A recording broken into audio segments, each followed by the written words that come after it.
Okay, thank you. Can everyone hear me? Sabi, can you hear me?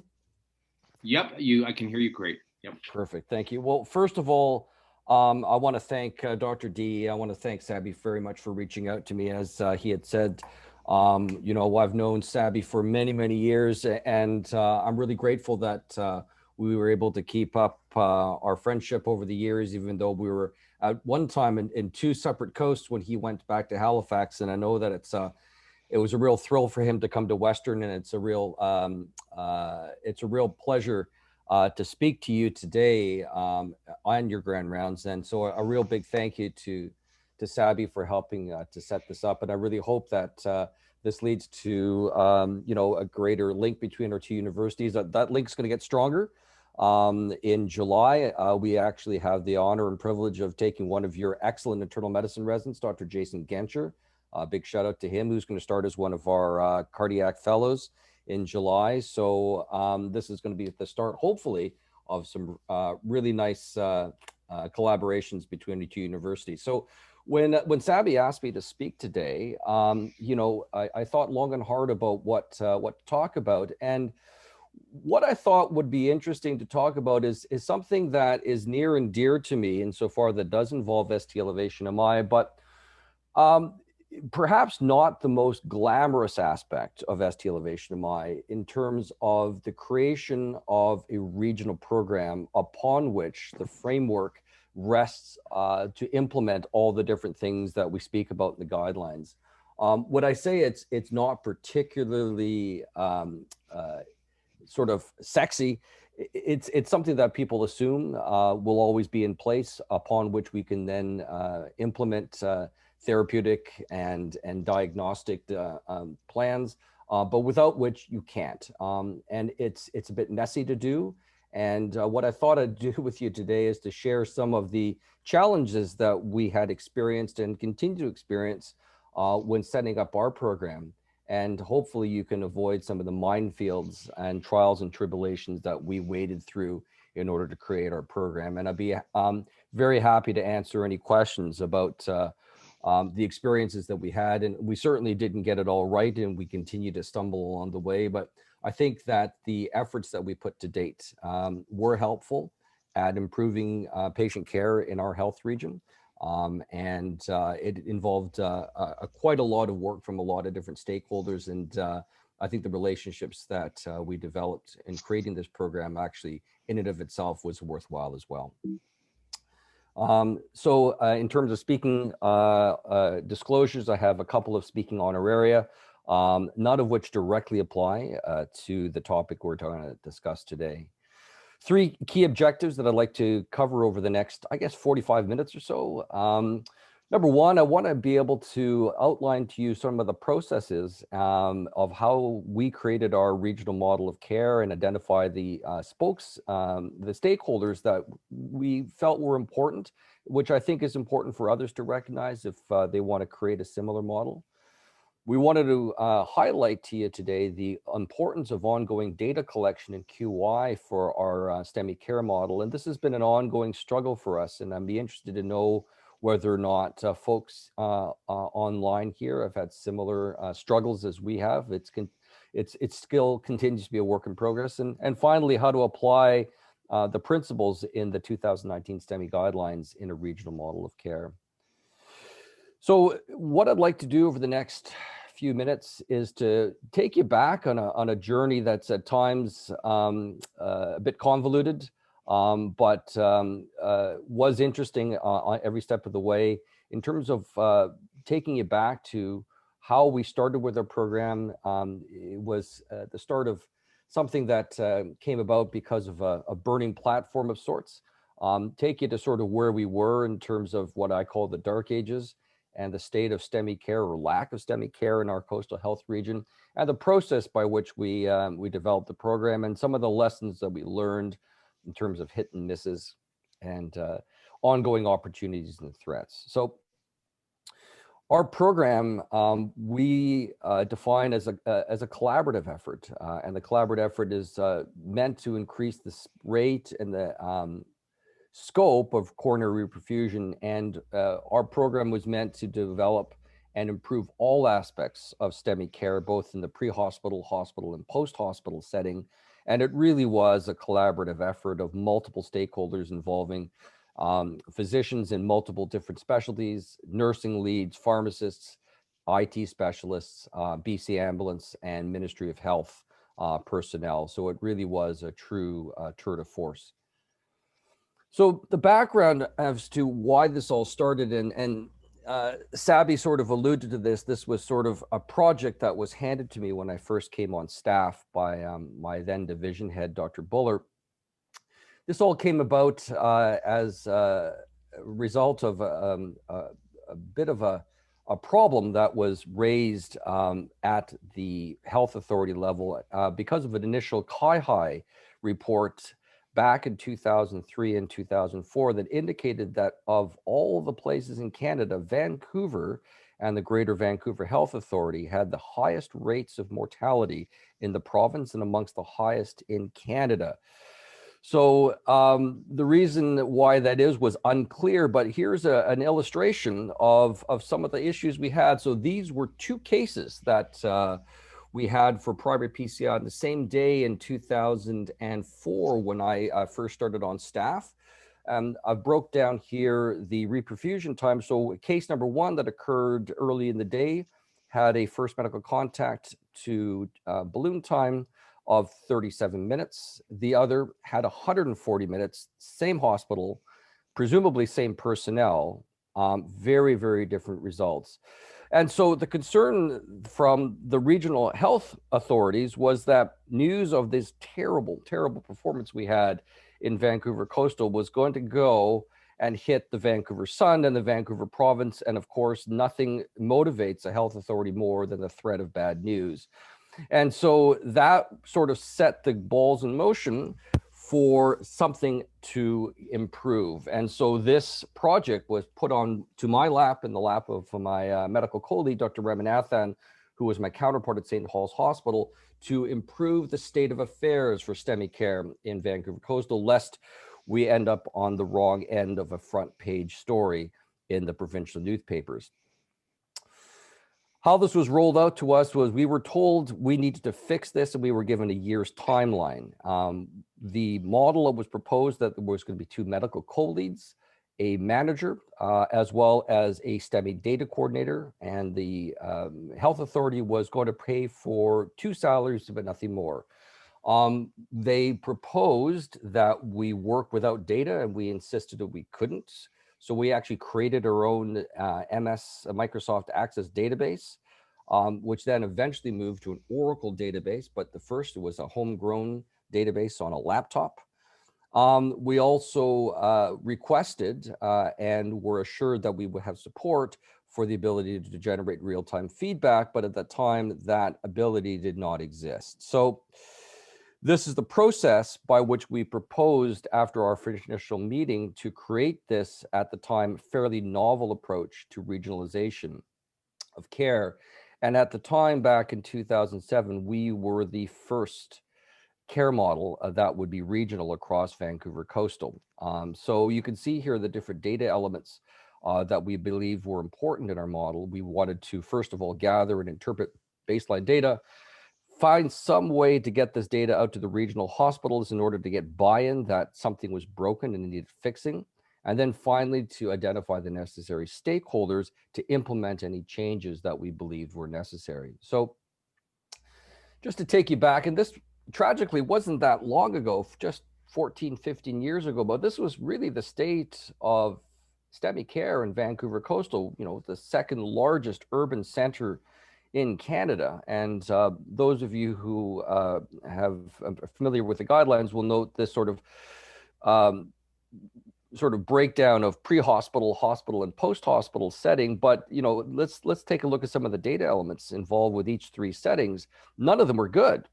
In the pre-hospital setting, we had no pre-hospital ECG, no protocol to send to any particular hospital from ambulance, no pre-hospital warning, and there was absolutely no way in which patients could be transferred in an urgent fashion from one hospital to the other. Once you made it to the hospital, there was really sort of no rhyme or reason as to whether or not you would get one perfusion strategy versus another. There was this concept of cath lab shopping, that if one cath lab said no, you would just phone the other and keep phoning until someone said yes.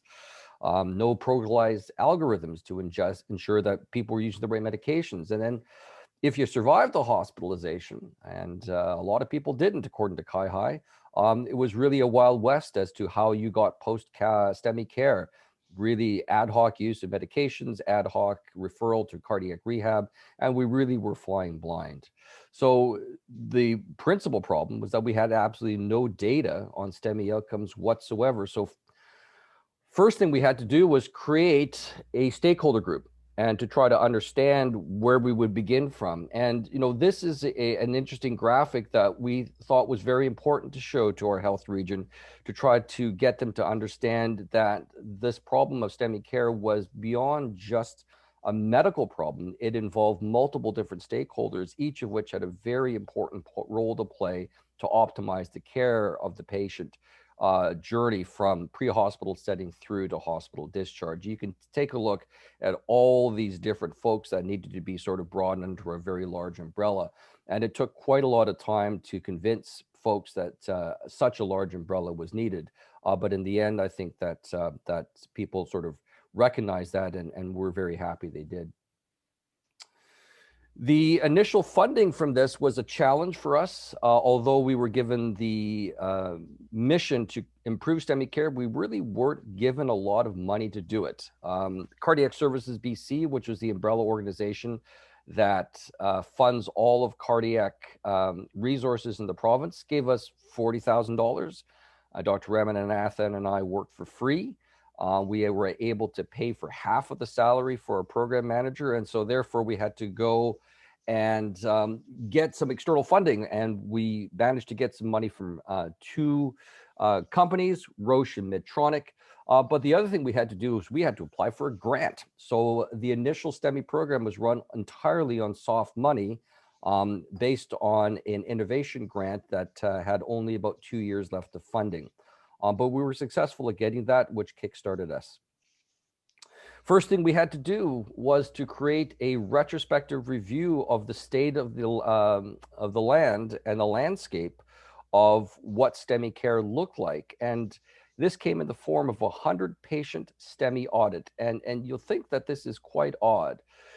As paltry as these numbers are, 100 patients, this represented the totality of all the STEMI data we had for the entire health region. Before that, no one had any idea how STEMI was treated in Vancouver Coastal. So this formed the basis of starting our particular regional model. We had a lot of information gained from this. It involved a very detailed chart review by one of our research coordinators that actually went to each individual hospital and abstracted data. But here are some of the sort of top line items.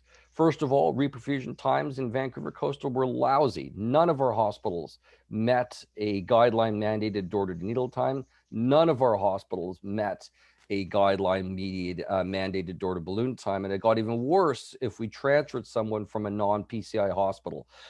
There was an average of 45-minute delay if you were transferred for primary PCI. And when we looked at it, it was shocking. The median time for a transferred patient in Vancouver Coastal, which is no more than about 20 kilometers in diameter in terms of the health authority, almost 3 hours. So this was absolutely abominable.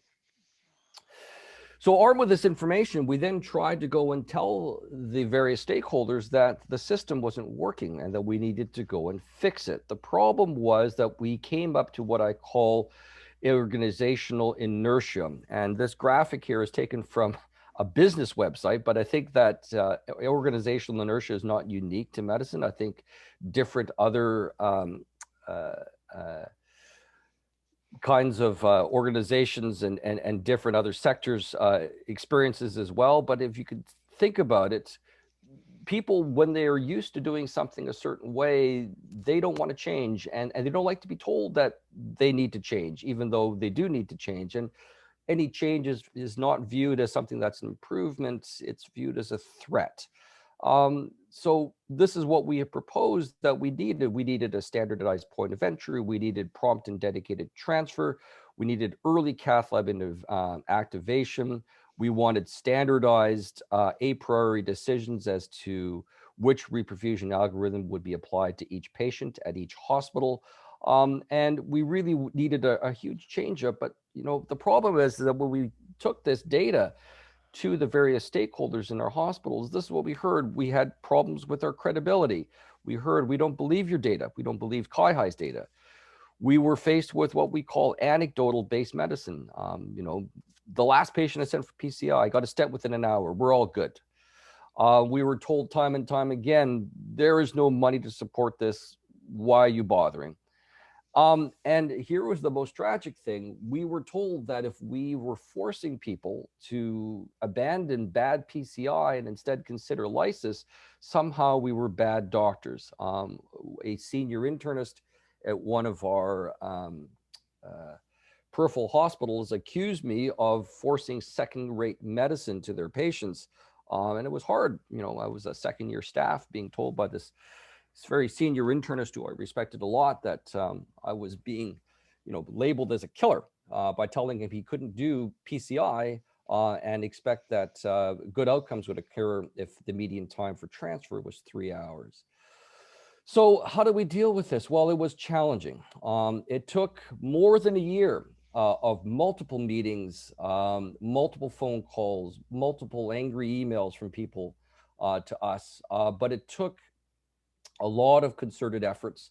What we needed to do was get data, show the data, listen to the arguments from the different stakeholders, re-show the data, listen to the arguments again. And we had to do this at every single hospital in our health authority. And it took a long, long, long time. Very challenging, very emotionally draining. And this was done off the side of our desks. But eventually, I think that the message came across that the system that existed wasn't working and we needed to change. But the message we got was we can't do everything at once. And so we made a decision, correctly or incorrectly, to phase in the changes that we wanted gradually over time. And we broke down the various interventions that we wanted over 3 different phases into sort of bite-sized pieces to allow the health authority to make the necessary changes slowly. It's like turning a large ship. You couldn't make a very large health authority like ours, over 1.5 million people under their control, to make nimble changes at the turn of a hat. So we divided our model into 3 phases. The first was simple, low-lying fruit. Understand what the optimal reperfusion strategy was for any given hospital, standardize adjunctive therapy, standardize reperfusion decision-making, standardize a commitment to in-hospital care and post-hospital discharge.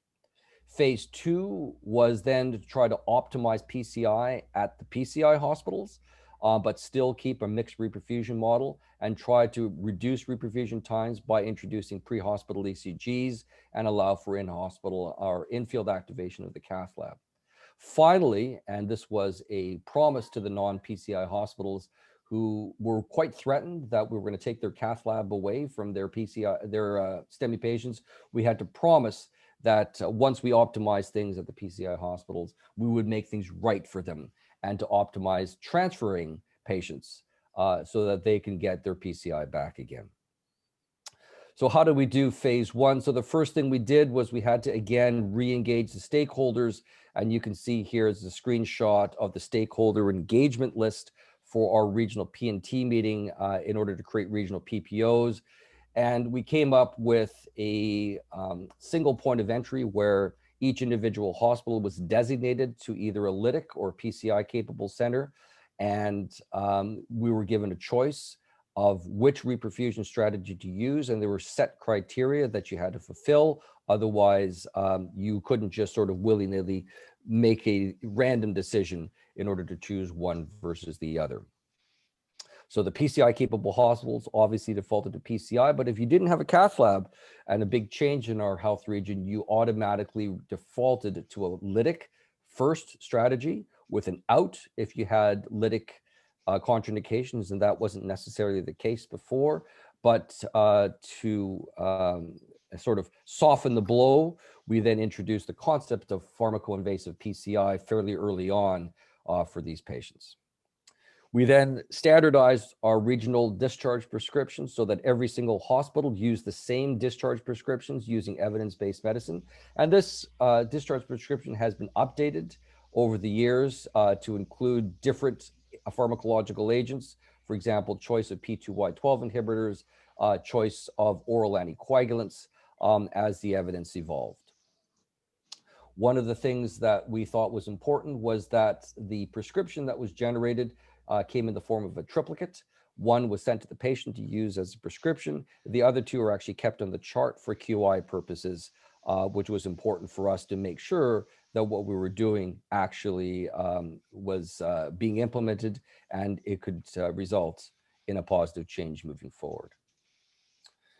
For patients who receive fibrinolysis, this will be baked in to, again, address the concerns that patients were perhaps not getting the perfusion strategy that their physicians thought was best for them. So we instituted a immediate rescue PCI protocol, and then protocol mandated transfer for adjunctive PCI, building on evidence back in that day from Warren Cantor's transfer trial, amongst others. Built into our PPOs was prospective identification of all STEMI patients. And so we actually had to have the hospitals agree that all of their patients would be included into a prospective database, upon which we would then have quarterly as well as annual QI reports that would feed back to get a sense of whether or not we were moving in the right direction. And we thought this was a critical and very important and integral aspect of our model of care.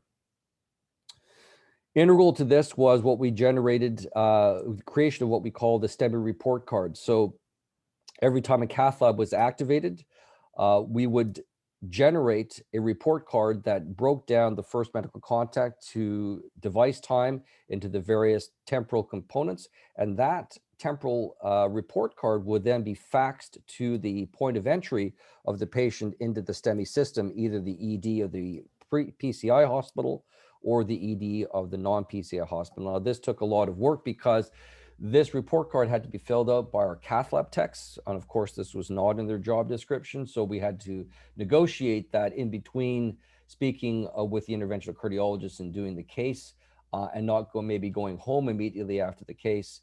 The cath lab techs actually had to fill this form out, but without which we would not get this real-time data, and the person who sent the individual for PCI would not get real-time feedback. Once the phase 1 algorithm was put into place, literally a year later, we implemented pre-hospital ECGs and ALS crews, of which we had 6 in Vancouver Coastal, which then allowed for the in-field redirection of patients to PCI hospitals instead of the previous strategy of taking the patient to the nearest hospital. And it also allowed for the pre-hospital activation of cath lab teams. The creation of the pre-hospital program was through a PPP program with Medtronic, and we were one of the first in the country to utilize their LifePak 12 and LifePak 15 monitors with a real-time alert client in the emergency room, where the ECG would be sent onto a dedicated platform on a workstation in the ER, and followed by a phone call from EHS to the ER doc, and the ER doc would then activate the cath lab. We had discussions as to whether or not EHS would be allowed to activate the cath lab, and our interventional cardiologist resoundingly said, no, we want to hear from an MD, which has led to our hybrid model here of pre-hospital transmission from EHS, but the ER doc made the call to activate. This is our first pre-hospital ECG patient. And you can see there the ambulance crew was quite proud of themselves, and justifiably so. Made an immediate impact. Our first medical contact to balloon times, symptom to balloon time, everything got better with pre-hospital ECGs. And it also had a positive impact upon mortality as well. You can see the numbers here. And you can see that compared to any other mode, if you had a pre-hospital ECG, you clearly had the shortest reperfusion time. So we were quite pleased with that. This then led to the final implementation of our model, which was then the adoption of region-wide PCI for STEMI reperfusion. Now, remember, we had taken away PCI from the non-PCI capable peripheral sites because of their poor performance, the median transfer time being close to 3 hours. But a promise to them, we wanted to add it back. We needed to address some of the challenges as to why the reperfusion times were so slow. So the talking points that we had to deal with was that the prevailing wisdom was that primary angioplasty was superior to lysis. We did make that promise to try and optimize pathways, but we had to deal with a number of issues. How are patients to be transferred? Who activates the cath lab? How is it activated? What will the impact be on the downtown hospitals? Based on our data, we knew that on average, there would be anywhere from 350 to 400 STEMI patients, and they all flowed to the 2 downtown hospitals. The downtown hospitals would be overwhelmed and pretty much would gum up the system. Plus, there was still some concern about how the patient would be identified and the cath lab activated remotely.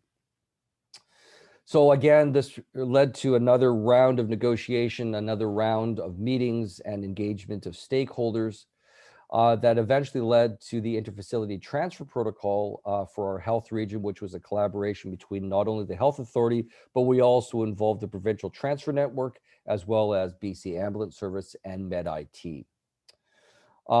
We did get some money, and the money that we got was something that we could justify because we had to develop a business case that showed that by going to a primary PCI only model, we would actually get some cost savings by saving the cost of the lytic and saving the cost for emergency angioplasty in the middle of the night for failed lytic therapy. So that business case needed to be made first. We then had to create a fairly robust algorithm to decongest the CICU so the 2 downtown hospitals would not get overwhelmed. And we had to get buy-in from the emergency room that patients would have to be sometimes moved back to the ER, not only at the PCI hospitals, but potentially the non-PCI hospitals. And we had to go and create a reperfusion repatriation agreement where patients could be moved back that night after their primary angioplasty. So after about a year, we finally got our model of how the patient would flow from a non-PCI center to our PCI centers. As you can see here, a quite involved algorithm and a very involved model. Multiple meetings took the better part of a full calendar year. We eventually went live, and sort of integral to that was this, at the time, fairly unique agreement between all the hospitals in Coastal that patients could potentially flow back to the hospital and go back to the ER if necessary, if there wasn't a ward bed available once the patient got primary PCI, so that the downtown hospitals would not get overwhelmed. And that took a lot of pushing and shoving because emergency rooms at the time were not interested in taking a post-PCI STEMI case back. But eventually, I think the prevailing wisdom was that if this didn't happen, then they would no longer be able to send the next patient who had a STEMI. So that negotiation took several months, but eventually bore some fruit. And this is the memorandum that went out, sort of outlining the initiation of phase 3 of our region-wide PCI program. After all was said and done, we decided that we would want to sort of see the implementation and how it worked out. And we actually had the opportunity to publish on this, and this was our first paper with our database. The first author, Chris Fordyce, was one of our cardiac fellows. He's actually now taken over from me as the CICU director when he was recruited back following his training at UBC and Duke. And what we found was that as we proceeded over the 3 phases, obviously the uptake of PCI was dramatic, and about 85% of our STEMI patients in Coastal now are treated with primary PCI. And no surprise that the implementation of the 3 different phases did result in a meaningful reduction in first medical contact to balloon. However, what was not anticipated and was somewhat troubling was that not only did mortality not significantly go down, but mortality actually did tend to increase in the PCI hospitals. And there seemed to be a disconnect between a reduction in first medical contact to reperfusion times and mortality. When we looked at it, it seemed that the sort of reperfusion hypothesis that shorter reperfusion times are better did hold out when we looked at the people who died and the people who didn't die. The people who tended to survive had shorter reperfusion times than those who didn't. But we do know that there was a disconnect between improved reperfusion mortality and other data sets. The CAF PCI data registry published in the New England Journal did show this as well. But this was a disturbing trend and something that we didn't expect, something that we hadn't anticipated. So it led to some profound navel gazing and to try to figure out why it is that one of the strongest held tenets that improving reperfusion by reducing reperfusion time would automatically result in improved outcomes. So none of the questions that we had posed because of this seeming disconnect would have been possible had we not created a permanent STEMI database upon which we can ask these sorts of questions for the purposes of quality improvement. So the database, as it evolved from a sort of home-baked Microsoft Access database and then to an Oracle database to now a large provincial data repository written in SQL in what we call the Sunset database. This is funded by the province, the Provincial Health Authority, and the annual costs were actually then absorbed by the Health Authority, and the move was made in 2011. The database is a fairly robust one. It contains multiple data fields, and we actually incorporated all the data fields from the NCDR database from the ACC to make it scalable and to make our data relatable to other health authorities and to other registries. Unfortunately, it's extraordinarily difficult to maintain. This data is not something that can be easily abstracted electronically, even with an EMR like Cerner. It has to involve manual abstraction of data. So we actually have a full-time registered nurse who has experience in STEMI that will go from hospital to hospital and pull out charts that are identified by STEMI. And with that, we'll manually abstract up to 150 data fields per case and enter it into the database. It's then double overread at the decision support level before it's entered the database. Any gray cases are overread by myself or my counterpart. And then we also include secondary data catches. So extraordinarily data intense, but also resource intense. But this is what the data fields look like. You can see here it's fairly involved, very, very detailed in terms of the amount of information we can get. Very detailed clinical, angiographic, and medications for patients. Limited, unfortunately, to in-hospital, but Dr. Fordyce has now been able to link that to out-of-hospital databases such as the PharmaCare database and readmission database. But we're able to capture a number of things based on this database. Based on this, we're able to generate quarterly reperfusion reports, and this is distributed regionally. So we're able to tell you what's the median time for door to needle, as well as door to balloon or first medical contact to balloon, and time to first medical contact, as well as time to first ECG. And we can compare from the previous quarter as well to get a sense of where we're going. So I just want to sort of highlight some of the things that we've been able to glean from the database and to illustrate why ongoing QI is important to sort of deal with any hiccups that we came up along the way. So remember, the first thing that we saw was that we weren't doing a very good job at reducing mortality, despite the fact that our reperfusion times were improved. And so I'm going to go and talk to you about how we sort of got around that. But, one of the things that we were concerned about in addition was that because we had a model we had an initial sort of one phone call entry into the cath lab system to get primary PCI, there was some concern that the cath labs were being flooded by less than ideal, what we call inappropriate cases. And when we took a look at our data, we found that a lot of hospitals in our region were missing the bar in terms of accuracy. We had emphasized speed in our initial iteration. so that there was no phone call to the interventional cardiologist. The interventional cardiologist, once they got the pages, dutifully went in. But almost 50% of the cases, at least in one hospital, were wrong, and the cath lab teams were being burned out. And so because of that, we then implemented a slight change in the way in which we activate the cath labs, and the interventional cardiologists had to agree to then actually speak to the triage physician in the emergency room, whereas they didn't want to do that before. And so we have a very detailed algorithm now of how to deal with ambiguous cases that involves a lot more discussion prior to activation of the cath lab. The other thing we noticed was that our hospital, my hospital, had the worst door to ECG time. We took an average of 41 minutes to get a diagnostic ECG once the patient actually ended up in the emerge.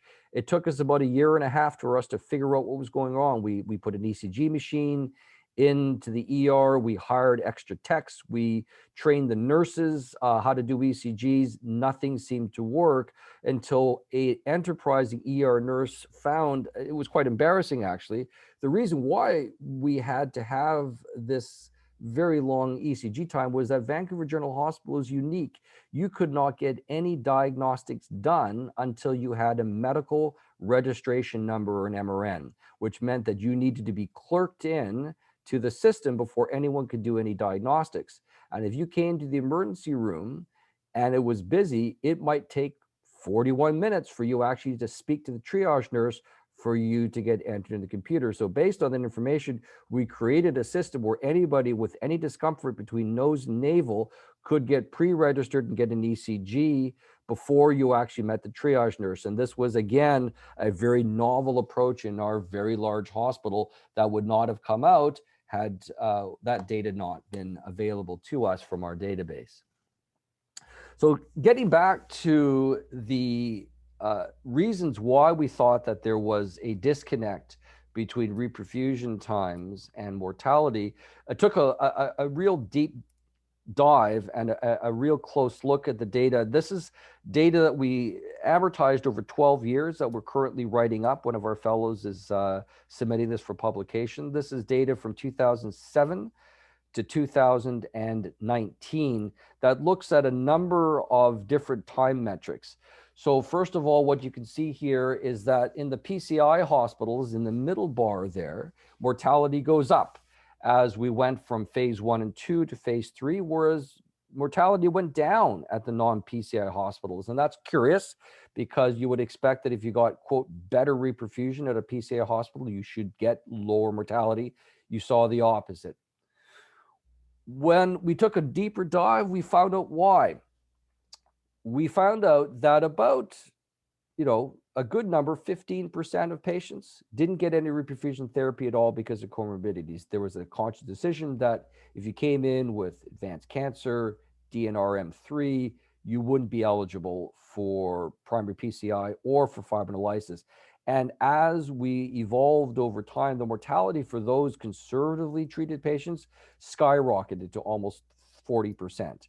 But when you actually looked at where those individuals were going, they tended to all go to the PCI hospitals.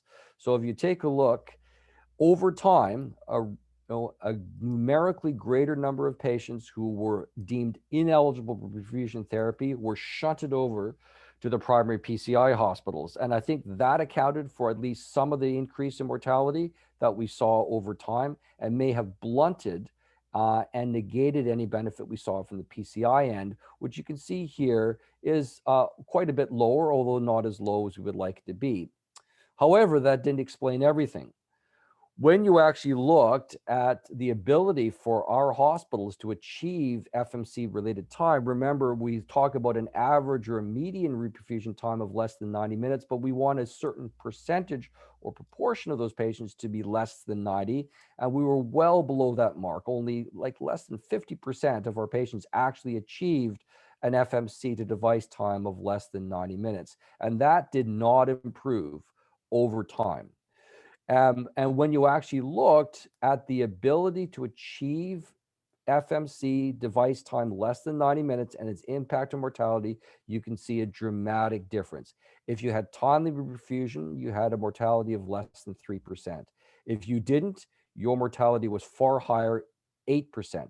And so, when we looked at this graph over on the right side, it really came as a shock to us that we really weren't doing as good a job in our PCI hospitals, and it was causing an almost threefold increase in mortality.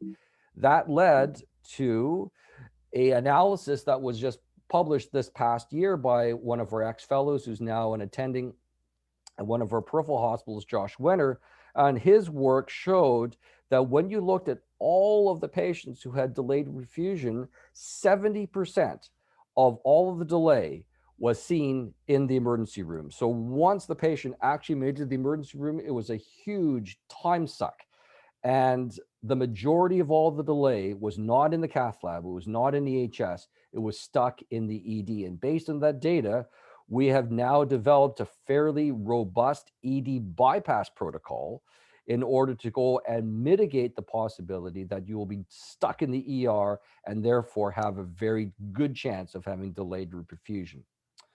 So, these are just some of the things that we were able to identify, some of the things we were able to address, none of which would have happened had we not created a very, I have to admit, non-sexy, but critical aspect of a regional program that allowed us to go and continuously look at the hits, but more importantly, the misses in our program, and try to be nimble enough to sort of work around that. So I think the lessons that we learned over the, gosh, how long has it been now? 15 years that we've evolved this program, is that we needed to be humble.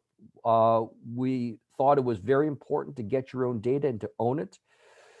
In order to start, we had to establish high-level principles first before focusing on details. We had to be inclusive. We had to be willing to compromise, and we had to constantly update our data and feed back that data in order to implement change when necessary.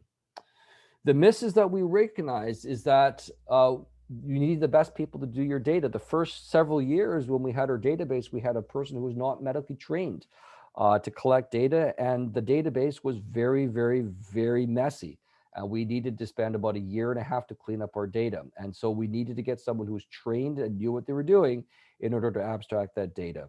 And, at the end of the day, if I look back, I think we were inappropriately focused on reperfusion times, and we really missed out on some of the systematic things that we could do to improve outcomes that went beyond reperfusion times in and of itself. So in terms of the opportunities and threats, as we've evolved this in the region, there's now talk of making this a provincial approach on how to approach ST elevation MI, and I now wear a provincial hat, and my job now is to see if we can roll out the lessons that we've done in our health authority to the other 4 health authorities across the province, and that's gonna be a challenge because of differences in resources and differences in personnel. But there is that opportunity to sort of make the lessons learned in our health authority to other health authorities. Obviously, we've been able to publish based on this, which has given us a voice in the national stage and allowed us to collaborate with other health authorities to improve our understanding of STEMI care across the country. The real threat that I think, however, is complacency. You can only hear the same message again and again for a certain amount of time before you kind of tune out. And so the challenge for us is to keep the message relevant, to keep it fresh, because, there always is a shiny bauble that will take your attention away from, basic principles such as, keeping reperfusion time short. And that's been an ongoing challenge for us. But just to end, the principles that we tried to implement here in the Coastal Health region are now sort of outlined in the 2019 guidelines, where there is a strong recommendation for implementation of regional systems of care across the country. That involves a number of the things that we tried to implement in Vancouver Coastal, including point of care activation, as well as ongoing QI to make sure that what you're doing is actually making a difference over time. And I'll just remind folks that there's different elements that we believe was important in creating such a STEMI network. We struggled to implement a lot of these. They weren't easy, but I think Our experience suggests that these data elements are important. So in conclusion, what I hope to have shown you is that regionalization of STEMI care does streamline reperfusion decision-making. I think it does improve the use of evidence-based care. It may reduce mortality. Our experience didn't show that, but I think there's a couple of reasons why. Our ability to understand those reasons is based on the ability to abstract data, and therefore it emphasizes the importance of ongoing QI. I think that our data, at least, shows us that we need to focus beyond reperfusion times when considering the patient journey with an ST elevation MI. But that, again, reflects back on the point that I've hammered so many times, is that ongoing QI and data collection and implementation is really important in any regional model of care. So I'd like to end by acknowledging my co-lead, Dr. Ramanathan at St. Paul's, Michelle Perry Arneson, who was the program manager who did a lot of the heavy lifting, as well as our STEMI project manager, Wendy Toker, who unfortunately actually just retired this past summer. So we're in the midst now of finding her replacement. It won't be easy. But with that, I'd like to close, and I'll be happy to entertain any questions from the audience. So thank you very much for your attention. Okay, great. Thank you, Graham, for such a fantastic talk in which you kind of outline, the lessons learned, so to speak, in your career. So I'm just waiting for some questions on the chat box, but maybe I'll just start with a couple for you. So you did talk a little bit about, in terms of your outcomes and your mortality data, et cetera. You did talk a little bit about, you alluded to medical therapy and those referrals for cardiac rehabilitation. When you kind of crunched it through, how important are those, from the upfront data that you had that was perhaps misleading because of issues related to data? Now that you've looked it out all through, how important, in terms of the report cards for medications that the patient is on at the time of discharge, and those referrals to cardiac rehabilitation? We have a strong rehabilitation group here. Can you speak a little bit of the need and the benefit of those things? Yeah, so, number one, I'm completely in agreement with you. I think cardiac rehab is so important and so integral to the patient journey in terms of its ability to positively impact patient outcomes. We made it an automatic referral for our patients, so it's a no phone call referral. If you have a STEMI, you're automatically referred to cardiac rehab at the rehab center closest to where you live, whether it's in Vancouver or North Van or Richmond. The problem we had is that although it's an automatic referral, the uptake at the end user level has consistently never been more than 50 to 60%. 40 to 50% of people who are referred never show up. And we have tried to dig down as to why that is. We know that the referrals are sent. We know that patients are told before they go from the nurses because it's part of their discharge package. 40 to 50% never follow through and actually show up. And I think there's a couple of reasons for that. It's not covered by provincial pharmacare. So there's an additional cost. Now, the additional cost is waived if you can't afford it, but the initial sort of pitch is it's going to cost you $100 a month. And that is off-putting to a lot of people. Secondly, it's a bit of a hassle in terms of the timing. So the exercise classes, the times are not so friendly. The intake classes are at 9 o'clock on a Wednesday. People are working. They really don't want to take time off work in order to attain that. So there's some challenges at being able to increase the access. One of the few bright lights that we had in our program was that the uptake of evidence-based medications, even at the onset, was pretty good. We had about 90% use of statins, 90% use of aspirin, about 70% use of beta blockers. Dual antiplatelet therapy was north of about 90-95%. So in that respect, we didn't have a lot of glaring holes in discharge medications, but the big gap that we've noticed is cardiac rehab. And quite honestly, Sabi, I don't know what we can do to make that better. It's a problem that we have that we haven't been able to fix. I don't know if you guys have any insight or any strategies, but we haven't been able to find the magic bullet, but I think it's critically important. Yeah, no, I'm just getting some messages from our rehab leader, Dr. Suskin. So that was the question he was going to ask. And he also just asked any thoughts regarding including key data variables in hospital EMR that would inform clinical record and database at the same time. Yes, excellent question. And we are working through that right now. So I don't, do you guys use Epic or Cerner at London Health Sciences? We're Power Chart, yeah. Yeah, so we have, we're in the middle of implementing Cerner, which is sort of the 900-pound gorilla of the EMR world. And three hospitals in the health region have adopted Cerner. VGH has not yet because there's issues with Cerner implementation. We've been working with the Cerner folks to see whether or not there can be automatic abstraction of data from Cerner into our STEMI database. Issues is that the Sunset database doesn't really talk with Cerner. So we've had to create a bridge module, and then we're now told that Sunset is going to be deep sixed and no longer supported next year. So we have to migrate all the data into another server that A is going to be supported and B will be able to communicate with Cerner. And that's a back-end problem that IT has to deal with.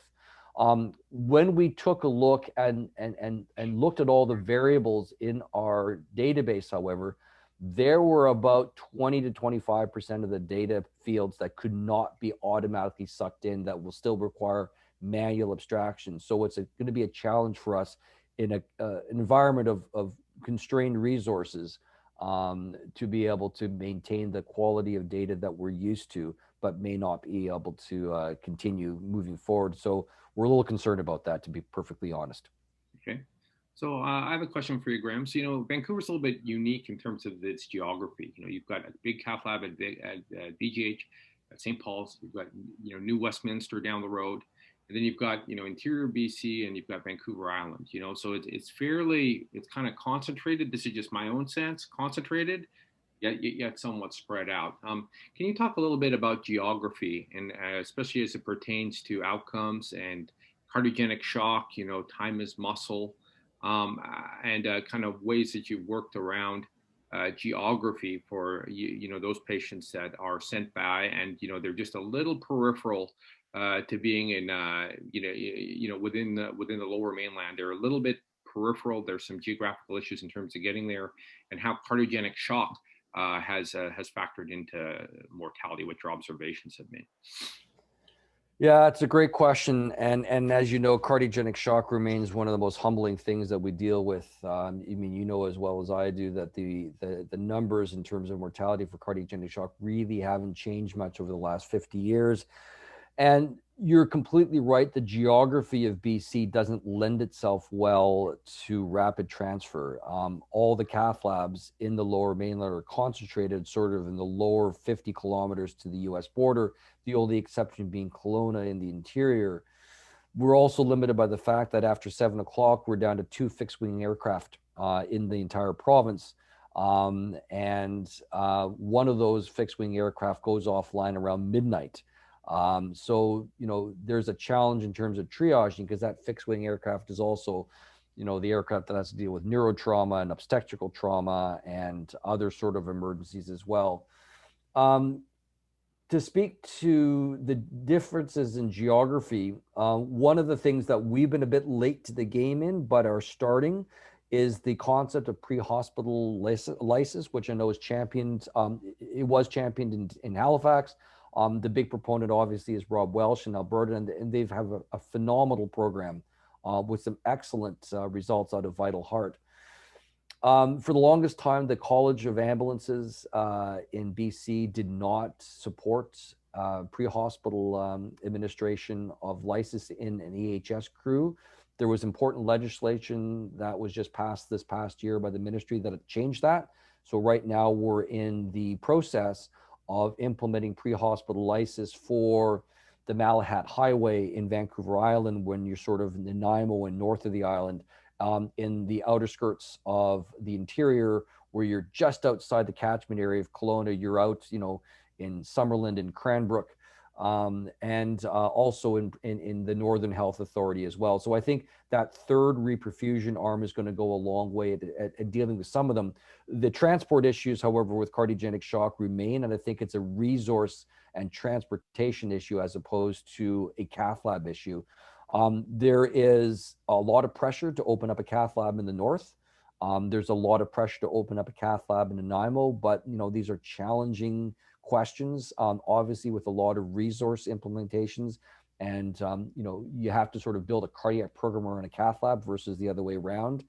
So these are discussions that are being had right now at the provincial level that we're starting to have, and it's going to be something that's going to occupy my time for the next little while, but some really expensive decisions probably will need to be made in the next little while.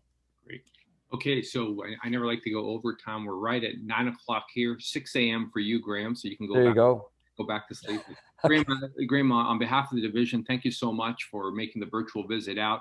Always enjoy your passion and the degree of thought you give these these concepts. And I neglected to mention you actually trained with Braunwald and the TIMI group. So the STEMI is really a true passion for yours, and as well as medical education. So thanks for joining us today. And I wish you all the best, and to all my friends and colleagues on the West Coast, as well as wishing everyone a great day today and a good week. Thank you. Well, thank you very much. And again, it's a real honor to be able to speak to you at Western today. And as always, Sabi, great to see you, and hope to see you in person in the near future. Thanks again. Stay safe. All right. Take care. Thank you. Bye-bye.